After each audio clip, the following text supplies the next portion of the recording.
Le journal spirituel de Léonie Marinastal. Jésus dit: Léonie, jadis je t'ai parlé de mon attitude par rapport au simple peuple qui n'a aucune possibilité de formation intellectuelle approfondie. Aujourd'hui, écris quelques paroles de la part de Jésus pour les jeunes qui étudient. Je les vois volontiers au travail pour acquérir le savoir, mais je tiens à les avertir de la curiosité malsaine. Si les jeunes cherchent la vérité et les problèmes satisfaisants pour leur esprit, pourquoi recourir aux sources souillées de la lecture moralement dangereuse? Celle-ci assouvit seulement la sensualité et non l'esprit. Impossible de ne pas se brûler les rapides ailes de l'esprit lorsqu'on survole à la légère la flamme. Pourquoi les écrivains qui inspirent ces étincelles dangereuses dans leurs œuvres n'y pensent-ils pas? Ne pensent-ils jamais sur quel matériel tombera l'étincelle néfaste? Si c'est sur un duvet délicat, cela provoquera un incendie dont la fin sera la flamme éternelle, si la miséricorde divine ne l'éteint à temps. Les écrivains veulent éveiller du sensationnel et travaillent pour leur propre gloire.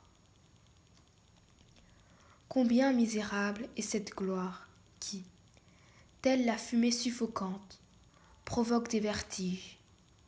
Quelquefois même, elle peut, hélas, tuer un grand nombre d'âmes. Pourquoi gaspille-t-il le talent qui leur a été donné? L'âme humaine est incline à assimiler ce qui est beau, noble et divin.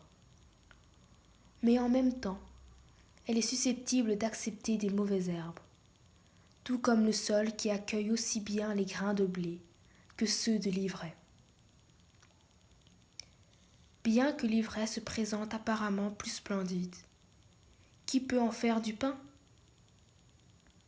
Je ne condamne pas la culture, vu que la connaissance plus profonde des créatures rapproche l'âme du Créateur. Mais je veux qu'on la serve aux jeunes libres des bals et de la pourriture morale, parce que je ne veux pas voir les fils du royaume de Dieu se nourrir des gousses de blé. Je criais jadis: malheur au monde à cause des scandales.